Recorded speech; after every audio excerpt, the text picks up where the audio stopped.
Hello, I'm Shelley Rothus, and I'm a different kind of victim. Today's topic, communication. Is communication important? Yes. Now, we're gonna bring Ken into this. Everybody's probably thinking, wow, you know, what was good about him? The way he talked to me and everything else. Yeah, you saw the new Ken, not the Ken that I had known. Like I said, friendly dork to Pubristly Direst. So, that's what we'll be discussing today. Today is one of those days. So far, I've been trying to find a job, and one job I would have gotten, they wanted me, but I haven't drove in like a long time, around 19, 20 years. But, anyways, it would have required that. I would have been a caregiver to people with special needs, and that would require me to take them to appointments, care for them at home, clean, cook, bathe, all of that. And then the one job that I actually wanted first, wanted me to, would have been a caseworker. It would have been at the Children's Home Society, which is what I actually wanted. And I would have been a caseworker, but I would, again, need a car. It would have been where I would go to the homes where the children would be visiting with supervision and also working with those children. So, oh well. Maybe someday.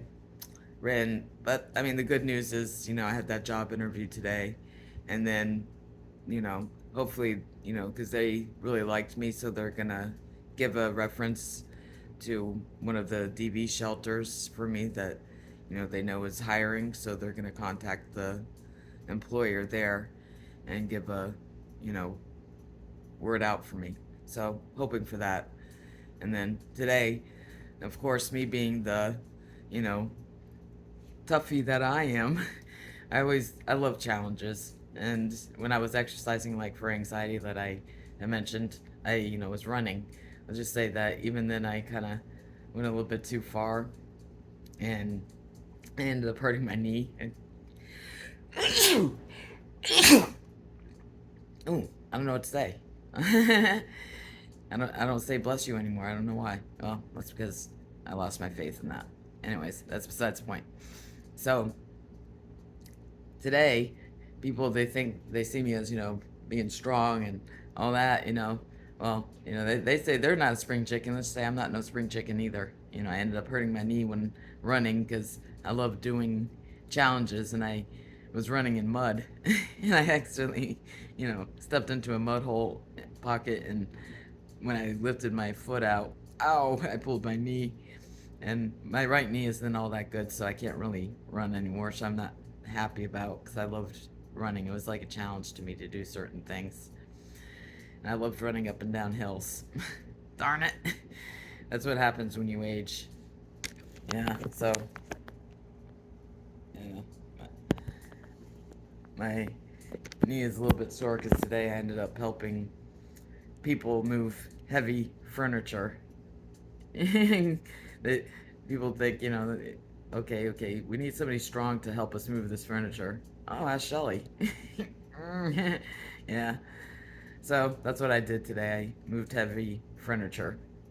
My knee isn't happy with me. Okay. Hopefully everybody else is doing well.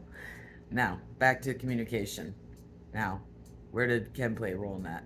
Well, he played a huge role in that, because even though he showed me ways that I didn't want communication with in any relationship I have, he also showed me what I do want in a relationship where there's effective communication.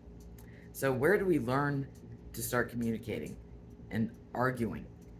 And arguing, is it really all that bad? No.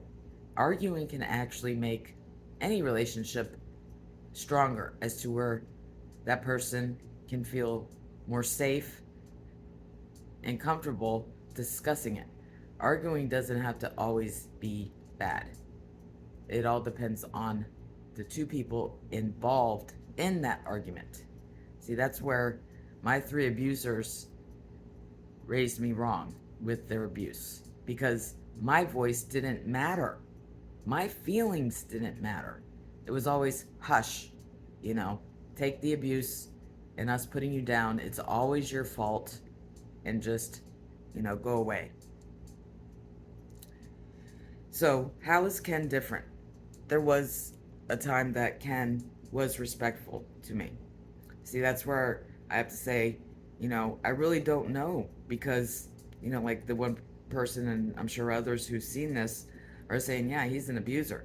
I really don't know, because, with the abuse cycle, it's usually regular, where that person shows those behaviors on that cycle regularly. Sure, there's that honeymoon stage where things are good, like with my abusers. Abusers usually never apologize. They may kind of give you a little, but not really a sincere apology. That's where Ken was the same. He wasn't really good with apologizing and owning up to his faults in the situation. But many people are like that. Heck, one friend recently, I understand what my friend Angela was saying, is that they always feel like they have to be right. Instead of owning up and seeing that the way they responded to a situation that happened to me with Ken, where he was, showing abusive behaviors, actually made the situation worse, they ended up doing what I call as ghosting. See, even friends do that, ignoring that person when they contact you and whatnot, or share their feelings and then just avoiding them. That's basically ghosting. So even females, so this is a female that did it, that the Carla from the Clowns of Imbecilic, college, made it out as though what I was talking about with Ken was based on feelings of, more than friendship relationship, but the Clowns of Idiocy school, that she went to, that's what they taught her. So anyways, my feelings didn't matter. Now, how did Ken show me differently? Ken showed that he listened when I did speak. He didn't get mad at me if I shared my feelings with him. If I shared my feelings with my abusers, right away they would degrade me for it and make him out as though my feelings are not important. I don't deserve to have feelings, and to just accept being treated badly. That's where Ken was different. He was a good listener, and he did respond in a respectful way. I was not used to that. So when you're arguing or you're communicating with somebody, it should make you feel good. So I never knew what it felt like to have somebody that respected what I was saying and actually listened. So yes, I got the feeling that it felt good that was happening. And in time I realized, what, this is what I want in all of my relationships. I want to feel safe. I want to feel good. Like that person sees my feelings as important, because my feelings are important. Our feelings are important. And that relationship isn't going to go anywhere if that's not the case. Now, what's another thing that dealt with communication that I myself practiced with what I'll call the guinea pig Ken, would be being open and honest. I wanted to feel what it felt like. I didn't really know that there was actually a feeling, so I was testing it out.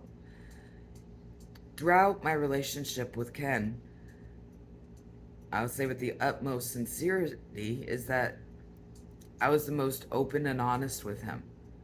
And I did that just to test it. And you know what? It actually felt really good. I felt good that I was open and honest with him, because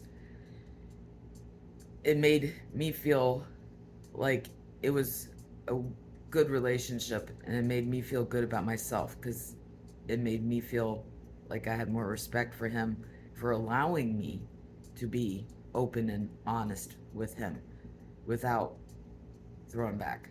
He did end up doing that near the end, very end, where he threw it back at me, when I was being open and honest and started being disrespectful. See, that's where I can't tell because there was so long of a time that he was good to me, and that the what a normal abuser would do, those plots would set in, the honeymoon, and then right back to the abuse. Slowly it goes in. Just like the bullying clan. Like the part I showed where Ken first jumped in to help me. That was the first plot of, kind of like a warning, like poking me, like, yeah, we're ready to attack you and we're plotting. I had Shitsula Jennifer blocked, and she went on a post, and this was Ken's and Two Faced Carlos group, just to, almost like say, I'm here, I'm still watching you, and that's what Sharon did for Shitsula, and that's where I went to Ken, and even he was like, So, he realized it. And the situation, the recent one that happened, was actually Two Face Carla that gave, Ken a lie. And it was based on me sharing his address publicly. I mean, I still have no idea how that came about, because the evidence I proved and what they shown, I had proof that Ken already knew about that. And even he knows it's BS. Now, that's where, between honesty and lies. So, the question is this: did he really believe those lies? You know what? I actually believe that he knew they were lies, and most of them, he may have believed it at first, but I actually believe that he went along with those lies. Because you know what? It's easier to be an asshole than it is to be the bigger person. So going along with those lies, because I even seen the lies that were said in that bullying group, cult clan, in that hate group that he was in, and he knew it too, as I had proven. But it's just easier to go along with it. So instead of speaking up and saying, no, that's not true, it's easier to just go along and make the plots and attack somebody. But see, that's where, he kind of messed up saying that, he was trying to make friends. I don't consider those friends, because they were using him in their plot against me. That's basically using him. A hate group and people who are abusers, they're not somebody that's looking for friendships.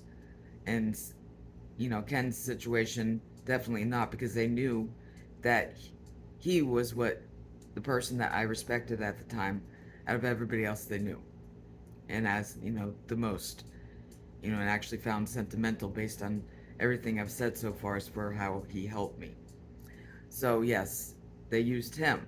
So that's where he was wrong. There was no friendship there, and there still isn't, because it was based on lies. So even in real life, my abusers, they got away with things. Just like in that cult clan, it's easier to be the asshole. And it is. I was there myself, being under that cult leader and having all those people. Like I said, that victim is all alone. So being under that, it's easier to just go along with it, and because you have backup, people that are gonna still buy you, because that, like I said, that cult leader has all those people, and those clan members are right up there, so they have each other, plus the followers and onlookers that support them too. So that's why the victim usually ends up losing, even in real life. With real life, it was the mental health professionals that were the idiots that went along with lies that were obvious. I mean, I read this BS that was, said about me by my abusers, and I'm like, are you freaking kidding me? Freaking clowns of imbecilics or us, college, they must have went to. All these years that these lies were right there, and it was so obvious. But yeah, because they're my parents, they're always right, that's how people view it, especially other people that are parents, I mean, it's just like parents saying, well, you won't understand unless you're a parent, you won't know what's right from wrong type of thing. Look at these people that are in these cult clans and their positions in life, they're, parents, aunts, uncles, grandparents, you know, siblings, older siblings, that are supposed to be the role models, or even like with, the males, they have Like Ken, he has a sister, and look the way he treated me. Some role models these people are. So that's where the hype is, even with our culture and society and how they view, parents. You know, Believe me, they're just the same as any average person out there. I mean, look at, those people in the Cult Clan. Yes, most of them are parents, or at least, aunts and uncles, or, whatnot, or older siblings, but most of them are parents, and, there's even grandparents and whatnot. So, yeah, parents, they're not no, glorified thing. I can promise you that, you know. So, based upon the lies, that's where me and Ken's relationship went downhill. Because it was easier for him to just go along with those lies and attack me, especially this time. Has he ever apologized? That would have been the "it's not you, it's me." You know, Basically that can apply to what I just said. It isn't me, it's him. It was easier for him to go along with those lies. Another thing for that is why it's easy, like with Ken, the way I see it is he has serious trust issues with others. And also, he doesn't want to get hurt. So that's why it's easier to be the asshole. Because, like I said, if you're the bigger person, you're going down and you're going to get attacked. So it was just easier. And it's, more fun that way, because the way that it's delusionally a friendship. It's not really what you would consider a friendship because it all revolves around, you know, doing abusive behaviors on other people to get a thrill. And that's exactly what that bullying cult clan is. So right now, it's like I said, I really don't know where Ken is, as to whether if he stays in there in that bullying cult clan and continues those abusive behaviors, because just like, there's different levels of abusers. We took a class in college. It was called High Risk Offender. It's noticing these abusive behaviors right away, and it's possible, I'm saying possible, to halt them and stop them from getting to where that person makes it continuous and regular. So, there is a possibility to stop that person from becoming what is considered an actual abuser who continues that pattern all the time. And actually, it becomes basically their life as to what pleases them, as a person, as to doing it. So, that's a big problem what happened within our relationship. So I actually seen what I don't want in a relationship when it comes to communication, because he did start being disrespectful. He did start ghosting me. And let's go back to ghosting. Yes, this can happen in friendships. And guess what? Unlike that imbecile from the college clown school, Carla, it actually happened recently. Another friend who, my friend Angela said, it's people that always want to be right. Meaning they're not going to own up to their mistakes. I realize what she means now.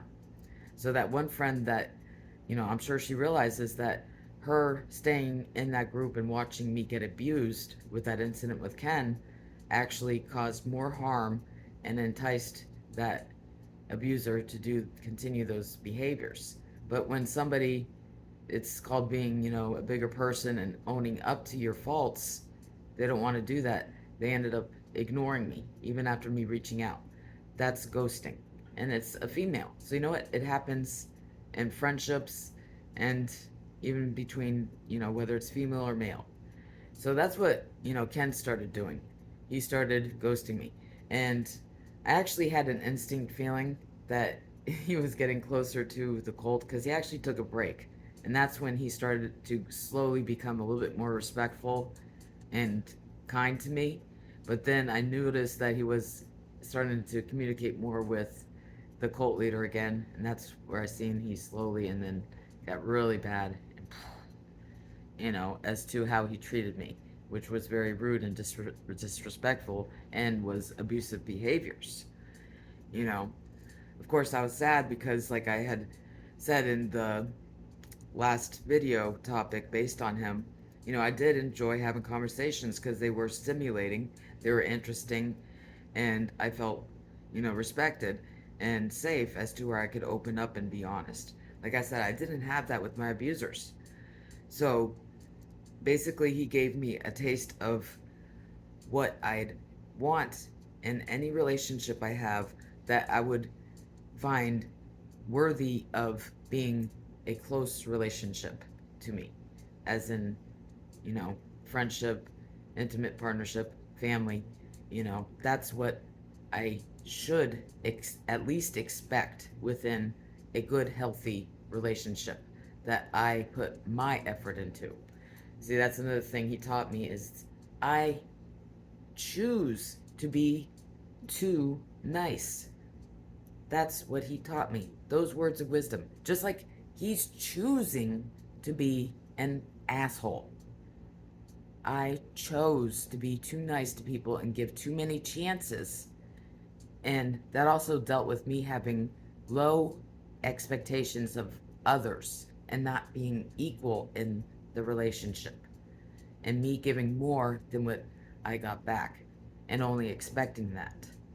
So he was absolutely right. See, I choose to be too nice to people that don't deserve it.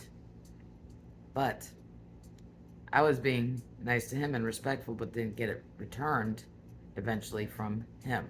So see how it works? His words of wisdom works on him too.